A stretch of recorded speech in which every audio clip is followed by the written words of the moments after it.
मग मी स्वतः व्यायाम करतो. मला व्यायामाची आवड आहे. झाडं जोपासण्याची कामं ह्यांनी या ठिकाणी केलेली आहे.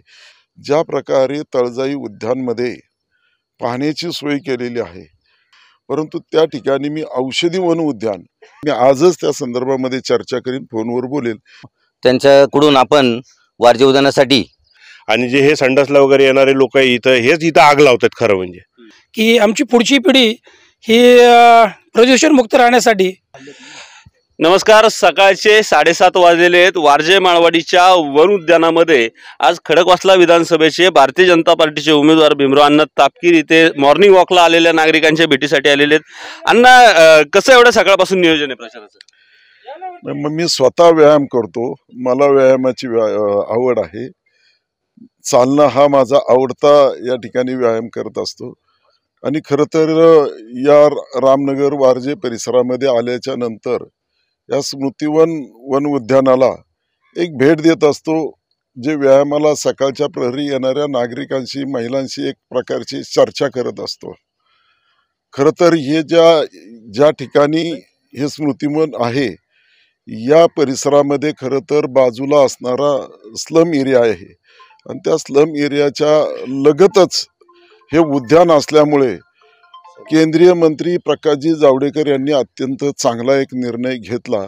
या सर्व वन खात्याच्या जागेच्या कडेने संरक्षण भिंत त्यांनी बांधली.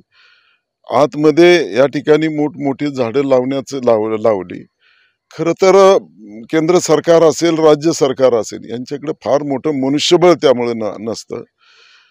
आपल्याला खरं तर हे सर्व जोपासावायचं आहे.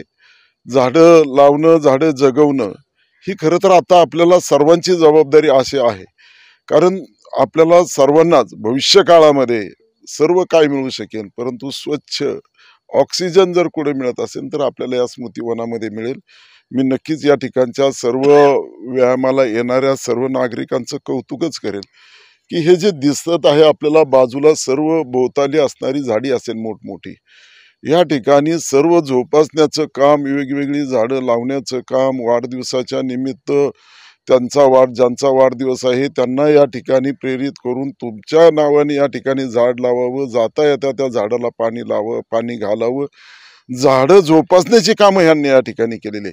काही अंतर्गत त्रुटी या ठिकाणी मला त्यांनी सांगितलं की बाबा आता आपण त्या त्रुटी दूर केल्या पाहिजे. त्यामध्ये पूर्वी ज्या ठिकाणी खाण होती त्या ठिकाणी पाणी पावसाळ्यामध्ये साचतं आणि त्यामुळे मुलं त्या ठिकाणी जात असतात, मृत्युमुखी पडतात. नक्कीच आपण त्या ठिकाणी एक संरक्षण भिंत किंवा आपल्याला जे काय नागरिकांच्या या ठिकाणी येणाऱ्या प्रत्येक व्यायाम करणाऱ्या व्यक्तीची आपण एक प्रकारे त्यांच्याशी चर्चा करून आपल्याला काय करता येईल त्याच्यावर चर्चा करू आणि त्या संदर्भामध्ये आपण त्या एक तर कंपाऊंड करता येतं का, एक तर त्या ठिकाणी भिंत बांधायची का, एक समोर प्लेन करायचं का, हे त्यांच्या आपला निर्णय त्यांच्याप्रमाणे तो एक आपण घेऊया. बाजूला जी अर्धवट राहिलेली वॉल संरक्षण भिंत आहे ती या ठिकाणी पूर्ण करायची आहे.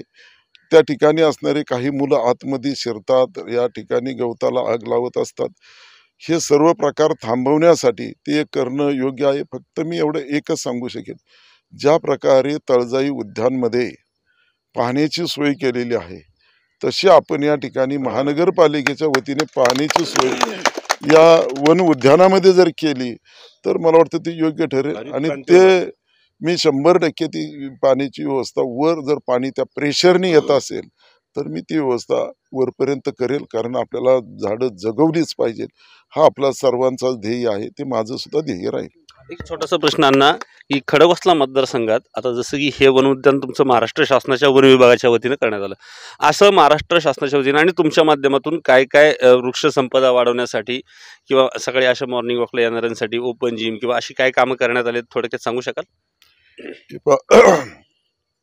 खडकवासला मतदारसंघामध्ये हजारो एकर वन उद्यानाची जागा आहे. मग आपण सिंहगडला जात असताना तळई उद्यान पाहिलं असेल, ते सुद्धा आपण त्यावेळेस विकसित केलेलं आहे. मी या ठिकाणी कल्याण दरवाजा जो आहे की आपण जसा पुण्याचा दरवाजा पाहतो तसा सिंहगड किल्ल्याला दुसरा एक दरवाजा आहे, कल्याण दरवाजा. त्या भागामध्ये सुद्धा मी अधिवेशनामध्ये एक मुद्दा उपस्थित केला की त्या ठिकाणी मला वन उद्यान विकसित करायचं आहे. त्याचा संपूर्ण व्यवस्थित असा DPR तयार करण्यात आलेला आहे. राठौड गाव आहे, हे गावडदरा गाव, त्या गावडदऱ्याच्या गावाच्या शिवेला सुद्धा मोठ्या प्रमाणामध्ये मी माझ्या आमदार निधीतून सुद्धा त्या ठिकाणी झाडं मोठमोठी घेऊन त्या ठिकाणी लावलेली आहेत. हे करत असताना अंतर्गत त्या ठिकाणी ओपन जिमचं साहित्य द्यायचं असेल, हे सर्व करून एक प्रकारे तरुणांना आपल्या अंगीमध्ये प्रतिकार शक्ती कशी वाढेल आणि शरीर संपत्ती हीच खरं संपत्ती आहे, याकडे जास्तीत जास्त नागरिकांचा कल राहावा, यासाठी आपण वन उद्यानाचा वापर हा नागरिकांसाठी जास्तीत जास्त कसा करता येईल, मग त्या ठिकाणी असणाऱ्या सोयीसुविधा देण्याचा माझा प्रयत्न आहे. भरपूर प्रमाणामध्ये मग ज्या ठिकाणी आपण झाडं लावण्याची गरज आहे त्या ठिकाणी वृक्ष लागवड केलेली आहे. ज्या ठिकाणी ओपन जिम टाकायची असेल तर ओपन जिम देण्यात आलेली आहे. अशा प्रकारचं काही ठिकाणी आपण आता एक सांगायचं झालं तर खडकवासला धरण आहे. खडकवासला धरणाच्या बाजूला अतिक्रमण मोठ्या प्रमाणावर होत आहे. इरिगेशनची जागा आहे आणि त्या पाटबंधारे खात्याची जागा असल्यामुळे त्या ठिकाणी बाजूलाच एक मोठा प्लॉट होता की त्यावेळेस पूर्वी चाललं होतं की तो प्लॉट आपल्याला असं कोणतरी यूजसाठी त्याच्याकडे प्रयत्न चालू, परंतु त्या ठिकाणी मी औषधी वन उद्यान हे 6.5 एकरमध्ये विकसित होत आहे. तुम्ही आज जरी जागेवर गेला तरी त्या ठिकाणी काम चालू आहे. मग त्या ठिकाणी नक्षत्र असतात, त्या नक्षत्रानुसार झाडी लावण्याचा आणि एक चांगल्या प्रकारचा जॉगिंग ट्रॅकचं सुद्धा काम चालू आहे. म्हणजे ते वन खात्याच्या जागेत नाही, परंतु इरिगेशनच्या खात्यात जरी असलं तरी कोंडवे, दावडे, उत्तमनगर, शिवणे, वारजे, खडकवासला या भागाला त्याचा उपयोग होऊ शकेल अशा प्रकारचे त्या ठिकाणी वन औषधी उद्यान त्या ठिकाणी आपण करत आहोत. आणि एक प्रेक्षणीय स्थळ ठरेल की नागरिकांना त्या ठिकाणी जाता येईल अशा प्रकारचा माझा त्या ठिकाणी मनोदय आहे, काम चालू आहे. धन्यवाद.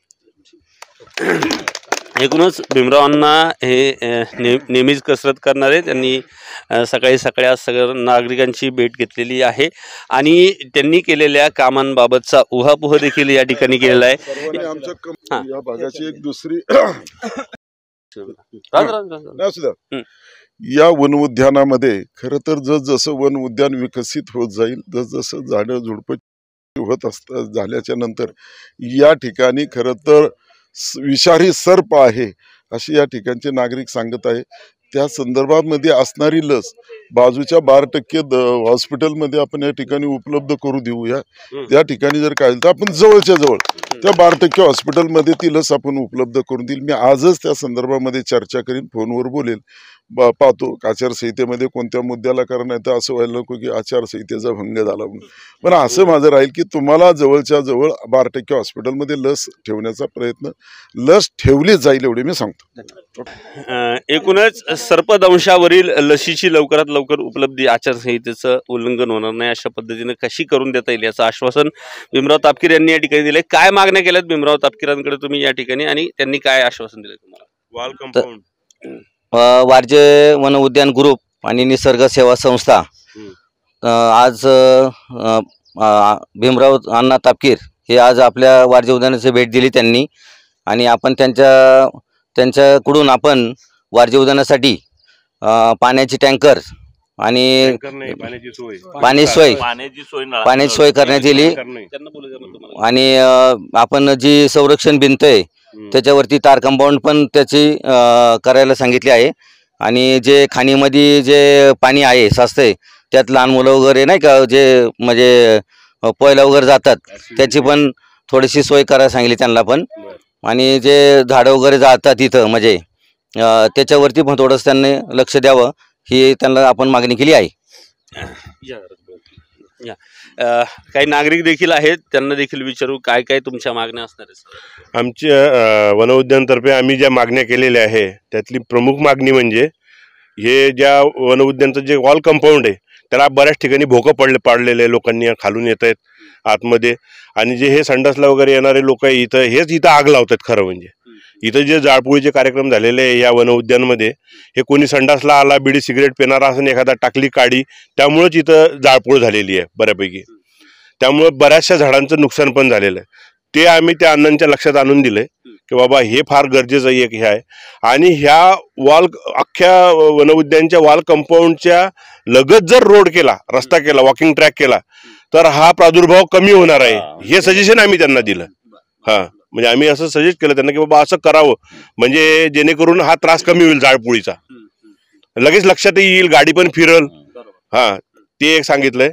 आणि झाड 24 तास पाण्याची सोयची मागणी तर आहेच इथे आमची. वारजे वन उद्यान निसर्ग टेकडी या ठिकाणी रोज व्यायामासाठी येणारी 100 लोक या ठिकाणी 70 ते 100 लोक रोज या ठिकाणी मॉर्निंग वॉकसाठी येतात, व्यायाम करतात. ते व्यायाम करता करता प्रत्येकाने या ठिकाणी एक संकल्प केला आहे की या भागामध्ये जास्तीत जास्त प्राणवायू लोकांना मिळाला पाहिजे, स्वच्छ हवा मिळाली पाहिजे. त्यासाठी या ठिकाणी प्रत्येकाच्या वाढदिवसाला एक झाड लावण्याचा उपक्रम या ठिकाणी राबवला जातो. त्या झाडांची निगा हे सर्व सभासद घेतात. त्यासाठी येणाऱ्या या ठिकाणी पाण्याचे टँकर्स किंवा पाण्याची व्यवस्था, खत याची व्यवस्था केली जाते.